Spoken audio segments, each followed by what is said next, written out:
3 জন করে non AC রুমে। এই যে রেটটা তুমি বলছো নন এসি রুমের জন্য, যদি 4 জন থাকে তাহলে যদি কেউ শিয়ালদা স্টেশন থেকে 7:42 ট্রেনটা মিস করে তাহলে কোনো উপায় নাকি সে, যেটা আমি খুব কষ্ট করে একটা খেতে পেরেছি কারণ পরোটাটা খুব বিচ্ছিরি একটা গন্ধ ছিল। চারপাশে যেদিকে দেখাচ্ছ সব দিকে শুধু লঞ্চ আর বোট, লঞ্চ আর বোট। মনে হচ্ছে একটা জায়গা থেকে মানে পুরো ইলিশ উৎসবের জন্য এরকম ভিড়। এটা কত মাস ধরে চলবে?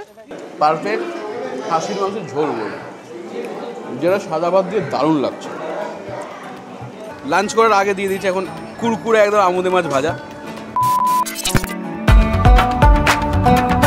তো আমরা আমাদের দোকানের জন্য এমন অবস্থা হয়েছে, অনেক ট্রিপ প্ল্যান ক্যান্সেল করতে হয়েছে। আমরা দোকান ছেড়ে একদিনের জন্য বেরোতে পারছিলাম না, এই জন্য কত প্ল্যান যে ক্যান্সেল করতে হয়েছে তোমাদের আর কি বলবো। বাট তার মধ্যে হঠাৎ করে কীভাবে যে সুন্দরবন ট্রিপটা প্ল্যান হয়ে গেল আমরা নিজেরও অবাক এখনও।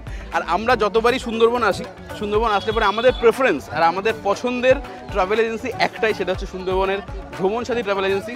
তার কারণ, মেইন কারণ হচ্ছে ইনি সবিতা, কারণ সম্পর্ক হয়ে গেছে পুরো দাদা ভাই। হ্যালো অমিত দা, বলছি এদিন আসতে হবে, আমরা এরকমভাবেই চলে এসেছি, আর কোনো কারণ নেই। ঠিক আছে, সুন্দরবন যাওয়ার তো একটাই স্টেশন, এখানে ক্যানিং স্টেশনে তোমাদের নামতে হবে যে ট্রাভেল এজেন্সির সাথে আসো না কেন।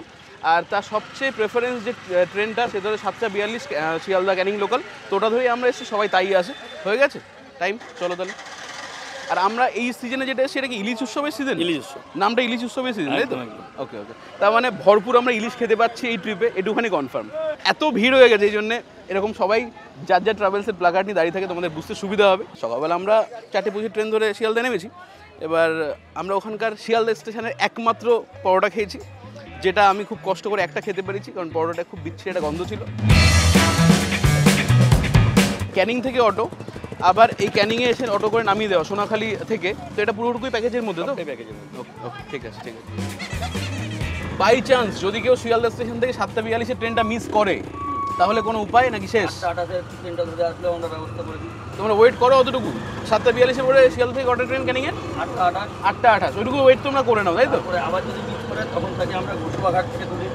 গোসাবা অবধি কী করে যাবে তখন? তখন এই অটো রিজার্ভ করে আমরাই নিয়ে যাবো। ও বাই রোড গোসাবা যাওয়া যায়, মানে গোসাবা পর্যন্ত নিয়ে যাওয়ার বাই রোড সেটাও তোমরা নিয়ে যাও? বুকিং করে তাকে হোটেলে চলে যেতে আমাদের।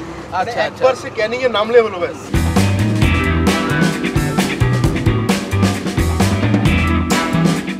তো ক্যানিং থেকে আমাদের সোনাখালি ফেরিঘাট অবধি পৌঁছাতে টাইম লাগলো 35-40 minute.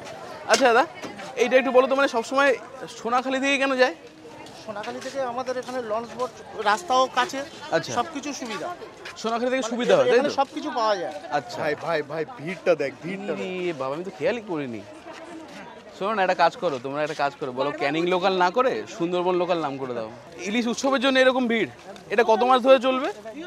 June, July, August, September. June, July, August, September, 4 মাস চলবে ইলিশ উৎসব। এই নিয়ে 4 বার আসছি, এত ভিড় কোনোবার দেখিনি। 20-25টার ওপর বোট, মনে হয় এরকম বাজেট টাইপেরও ছিল না আগে, থাকলেও এত বড় পরিমাণে বাজার ছিল না। এই ঘাটে এতগুলো বোট, মানে আমাদের বোট কোনটা সেটা খুঁজে পেতে আমরা কনফিউজ হয়ে গেছি। তো আমাদের বোটের নাম হচ্ছে MB নিউ ভোলানাথ। তো এটা হচ্ছে বোটের উপরেরটা, আর এই হচ্ছে নিচে বসার জায়গা, শোয়ার জায়গা, রেস্ট নেওয়ার জায়গা, আর এই হচ্ছে টয়লেট। পুরো ভাসতে ভাসতে হাঁটতে পারবে। আর এই হচ্ছে রেস্ট নেওয়ার জায়গা, লাগেজপত্র রাখার জায়গা।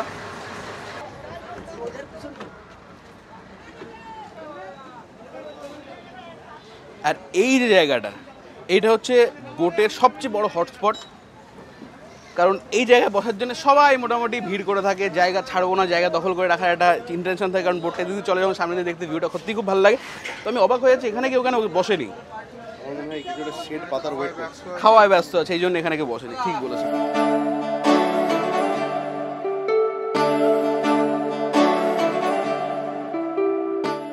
সুন্দরবনে যতবার এসছি খেয়ে ক্লান্ত হয়ে যাবে, তারপরে দিতে ক্লান্ত হবে না। বোটে উঠে পারিনি, তার মধ্যে ব্রেকফাস্ট হাতে চলে এসছে। ব্রেকফাস্টে রয়েছে গরম গরম লুচি আর আলুর দম, সাথে মিষ্টি। টানা 4-5 দিন ধরে বৃষ্টি হয়েই যাচ্ছে, এখন একটু বৃষ্টিটা থেমেছে, বাট হচ্ছিল এতক্ষণ ধরে বৃষ্টি। আর মেঘলা ওয়েদার রয়েছে। এই মেঘলা ওয়েদারে কী হয়, নদীটা দেখতে খুব সুন্দর লাগে, জল চারপাশে পুরো থই থই করে থাকে, নদীটা দেখতে খুব সুন্দর লাগে।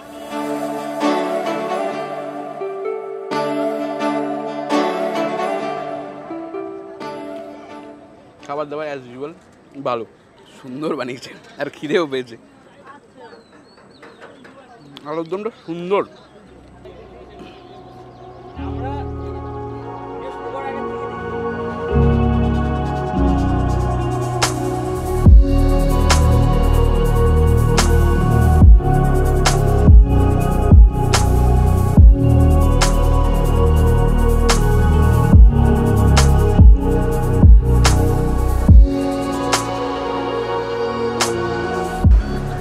এই হচ্ছে সুন্দরবন। তোমরা ভিউ দেখতে দেখতে বোর হয়ে যাবে, বাট খাবার দাবারে বোর হবে না। ঘন্টাখানেক সবে হলো, আমরা ব্রেকফাস্ট করে উঠলাম, তারপরে দিদি ছিল মাজা না ভাই, মাজা, হ্যাঁ ওকে সরি। তো তারপর দিদি ছিল মাজাটা পকেটে রয়েছে। আর তারপরেই লাঞ্চ করার আগে দিয়ে দিয়েছে এখন কুরকুরে একদম আমুদে মাছ ভাজা। আমি এই ছোটো মাছের তেমন কোনো টেস্ট পাই না, কিন্তু এই সস দিয়ে কুরমুর করে খেতে বেশ ভালোই লাগে। আর এটা কিন্তু এই নদীরই মাছ, এই হোগল নদীরই মাছ এগুলো। সুন্দরবনে এসে মাছগুলো ফ্রেশ তো আশা করাই যায়, কারণ এখানকার মানুষদের ম্যাক্সিমাম যে মেইন জীবিকাটা সেটাই হচ্ছে মাছ ধরা। এদের এই সার্ভিসটা আমার আগেরবারও ভালো লেগেছিল যখন আমরা ফ্যামিলি নিয়ে এসেছিলাম। যদি কেউ নিরামিষ খায় বা মাছ না খায় বা এই খাবারটা আমি খাবো না আগে থেকে বলে দেয়, তা অল্টারনেটিভ কিন্তু তাদের একজনের জন্য হলেও, যেমন আজকে আমরা এই বোর্ডে 32-33 জন রয়েছে, তার মধ্যে একজন নিরামিষ মাছ মাংস খায় না, তার জন্য কিন্তু আমাদের যেমন আমুদ মাছ ভাজা রয়েছে তাতে কিন্তু আলুর পকোড়া করে দিয়েছে। এটা খুব সুন্দর সার্ভিস তোমরা পাবে। দেশি ফ্রেঞ্চ ফ্রাই। চারপাশে যেদিকে দেখাচ্ছ সব দিকে শুধু লঞ্চ আর বোট। মনে হচ্ছে একটা জায়গা থেকে মানে পুরো একটা এরিয়ার লোকজন একটা জায়গায় শিফট হচ্ছে। ধরো রাজারা মহারাজারা হয় না, রাজ্য চেঞ্জ করে বা জায়গা চেঞ্জ করে, মনে হচ্ছে সবাই মিলে এক জায়গা থেকে আরেক জায়গায় যাওয়া হচ্ছে, এরকম ফিল আসছে।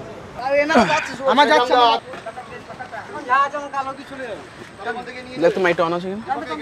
তো সোনাখালি থেকে বোট ছাড়ার পর মোটামুটি 1.5-2 ঘন্টা টাইম আমাদের লেগেছে গোসাবা পৌঁছতে। আর গোসাবা হচ্ছে এই চারপাশে যত এরিয়া আছে তার মধ্যে সবচেয়ে বড় বাজার এই গোসাবায়, মানে ক্যানিংয়ের পরে বড় বাজার হচ্ছে গোসাবায়। তো এই গোসাবায় দেখার জায়গা দুটো আছে, একটা হচ্ছে হ্যামিল্টন সাহেবের বাংলো আর একটা হচ্ছে বেকন বাংলো।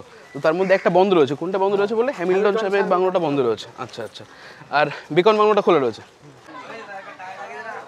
নাম হিসাবে বাংলোটা একটু ছোটো মনে হচ্ছে দেখে, এখান থেকে ক্যামেরায় আসছে না। তো এই হচ্ছে হ্যামিল্টন সাহেবের বাংলো, বলছে বন্ধ থাকে। এই নিয়ে 5 বার আসলাম, 5 বারই তো বন্ধই দেখলাম। বিশেষ করে দরজাটাই বা কই যে খোলা থাকবে। তো আমরা এতবার সুন্দরবনে এসেছি, এই নিয়ে তো 5 বার তো হয়েই গেল, বাট এত পরিমাণ ভিড় এই প্রথমবার দেখছি। প্রচুর ভিড় কি ভিড়। তো এই হচ্ছে বেকন বাংলো। এখানে ঢুকতে গেলে আবার টিকিট লাগে।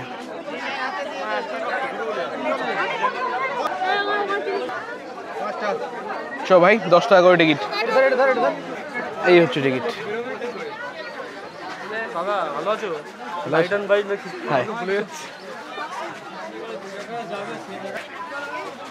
বাবা টিকিটের কিছু একটা কাজ করেছে। কি শুরুতে ফ্যান?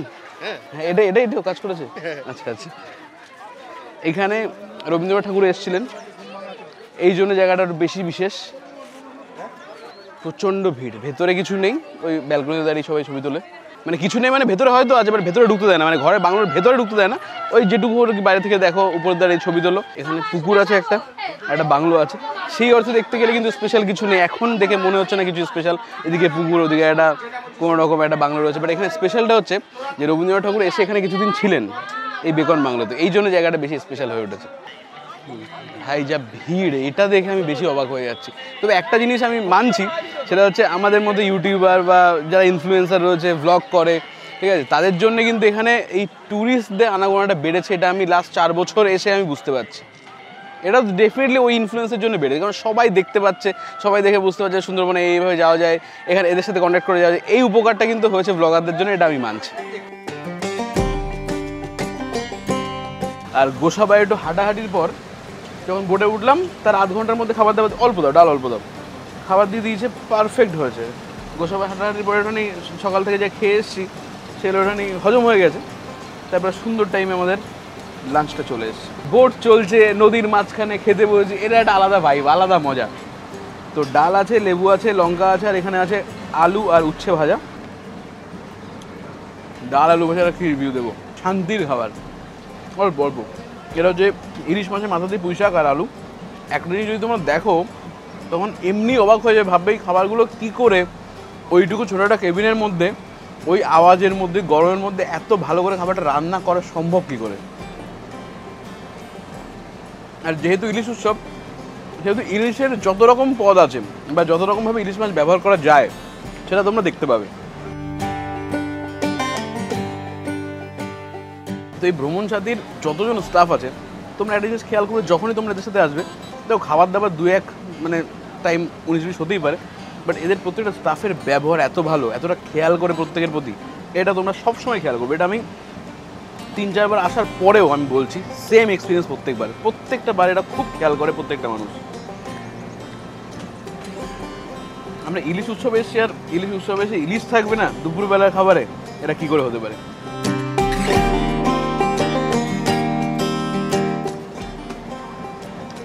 সুন্দর একটা পাতলা সরষে ইলিশের ঝোল, সুন্দর রান্নাটাও সুন্দর করেছে, আর ইলিশ মাছটাও সুন্দর খেতে।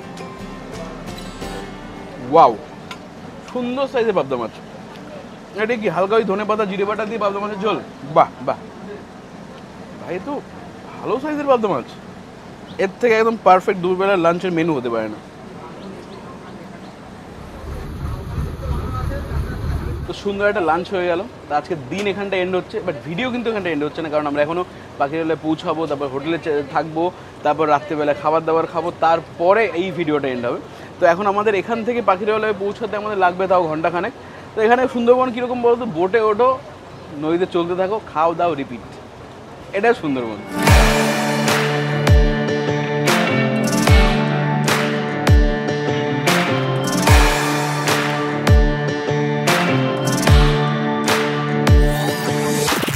তো আমাদের হোটেলে পৌঁছে গেছি আমরা সুন্দরবন ইউনিক কটেজে।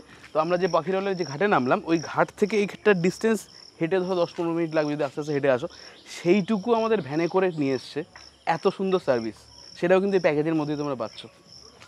হ্যাটস অফ, দারুণ।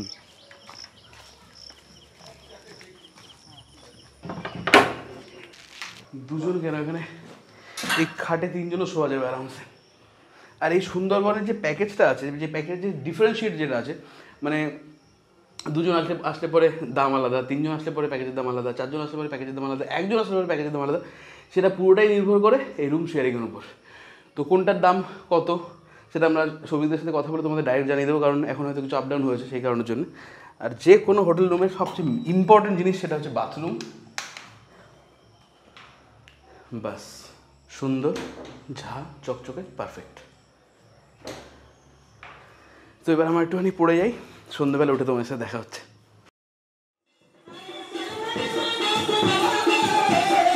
মানে সন্ধ্যাবেলায় এই নাচটা রেখে, নাচের প্রোগ্রামটা রেখে পুরো ট্রিপটাতে একটা আলাদা মজা আর মর্যাদা এনে দেয়।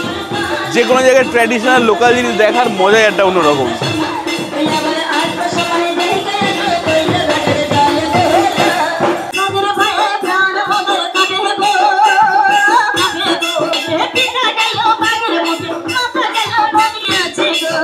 এত সুন্দর ঝুমুর নাচ দেখতে দেখতে আমাদের হাতে ইভিনিং স্ন্যাক্সে চলে এসেছে, যেটাতে রয়েছে এগ চাউমিন। এই প্রোগ্রামটা খুব ভালো লাগতো, খুব ভালো লাগতো। সবাই কী করে ঘরে বসে পড়ে থাকতো, রেস্ট নিত, ঘুমাতো, বাট তার বদলে ঝুমুর নাচ, এদের ট্র্যাডিশনাল নাচ দেখতে দেখতে সন্ধ্যাবেলা সবাই একসাথে জমায়েত হয়ে বসে খেতে খেতে ভালোই লাগতো।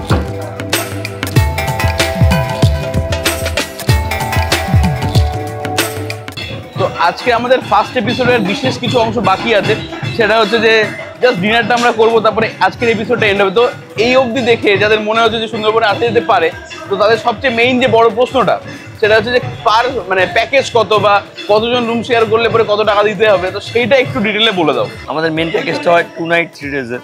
আমরা ক্যানিং থেকে পিক আপ করি, ঘুরিয়ে এনে ক্যানিংয়ে ড্রপ করি, ফুডিং লজিং এগুলো ইনক্লুডিং থাকে। এবার এসি রুমের রিকোয়ারমেন্ট একরকম থাকে, নন এসির একরকম থাকে। এবার তারপরে সুন্দরবনের একটা ফান্ডা হচ্ছে শেয়ারিংয়ের ব্যাপার। কোনোটা 4 শেয়ারিং রুম, রেট একটু কম হয়, 3 শেয়ারিংয়ের রেট একটু বাড়ে, 2 শেয়ারিংয়ে আরও বাড়ে। সিঙ্গেল অকুপেন্সি আমরা সুন্দরবনের ক্ষেত্রে খুব একটা নিতে চাই না, কারণ জলে জঙ্গলের জায়গা, অসুস্থতার ব্যাপার থাকে, ফ্যামিলির যদি সেকেন্ড ম্যান কেউ না থাকে তাহলে আমাদের জন্য একটু চাপ হয়ে যায়। তো কিছু কিছু ক্ষেত্রে নিতে হয়। যদি একটা ইয়াং ছেলে যে স্লো ট্রাভেলার, তাই কি নেবো না, নিশ্চয়ই 100% নেবো। তো আমরা এগুলো করে থাকি। এবার প্যাকেজ কোর্সিং এরকম রাখা আছে, যেটা আমাদের জুলাই মাস বা আগস্ট মাসের এন্ড অবধি যেটা 4 শেয়ারিং হচ্ছে, সেটা আমরা যেটা ইলিশ উৎসব চলছে, ইলিশ উৎসবের যেটা চলছে, এবার সেটা আমরা এখন নিচ্ছি 4 জন করে রুমে থাকবে 3000 করে, 3 জন করে নন এসি রুমে। এই যে রেটটা তুমি বলছো নন এসি রুমের জন্য, যদি 4 জন থাকে তাহলে পরে 3000 করে, যদি 3 জন থাকে তাহলে 3300 করে, আর যদি 2 জন থাকে 3500 করে, 3500 করে নন এসি রুমের জন্য। এরপরে আসছে, এরপরে হয় কি আমরা একটা রেট বলার পরে তখন আবার কথা আছে, ওই ভিডিও দেখে বলছি। এবার যখন সিজনের ডিসেম্বরের 10-15 পার হয়ে যাবে, তখন অটোমেটিক হোটেল রেট আরও বাড়তে থাকবে।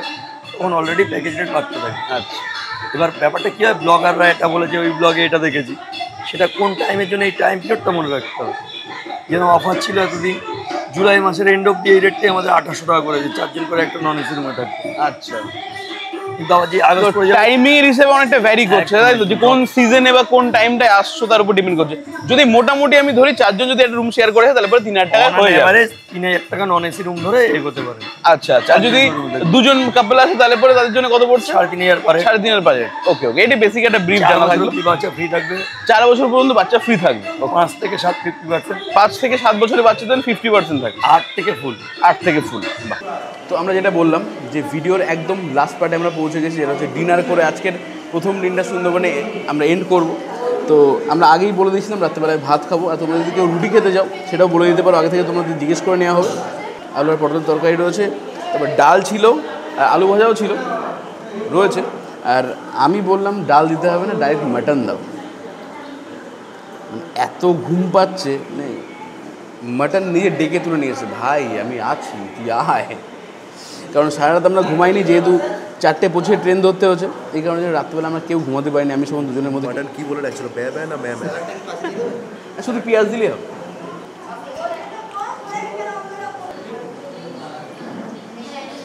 একটু আলু দিও তো। ক্যামেরা দেখতে দেখতে অভ্যাস হয়ে গেছে, কীভাবে দিতে হবে ঠিক। আমায় ডাল দিচ্ছিল, আমি বললাম যে দুপুরবেলায় পেট ভরে ডাল খেয়েছি, এখন ডাইরেক্ট মাটন দাও। আমি এটাকে মাটন কষা বলবো না, পারফেক্ট খাসির মাংসের ঝোল বলবো, যেটা সাদা ভাত দিয়ে দারুণ লাগছে।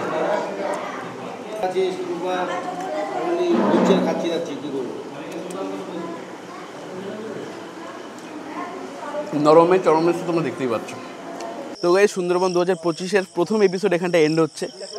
আমরা লাস্ট এসেছিলাম, মানে প্রথমবার এসেছিলাম 2022-এ, এখন এসেছি 2025-এ, মানে 3 বছরের গ্যাপ। একটা কথা বলতেই হচ্ছে, সেটা হচ্ছে এরা ডেফিনেটলি সার্ভিস, খাবার দাবার সমস্ত কিছু মেনটেন করেছে। এটার জন্য এদেরকে হ্যাটস অফ আর থ্যাংক ইউ দিতেই হচ্ছে। তো তোমাদের সাথে দেখা হচ্ছে নতুন একটা এপিসোড নিয়ে, ততক্ষণের জন্য tata bye guys, see you guys very soon.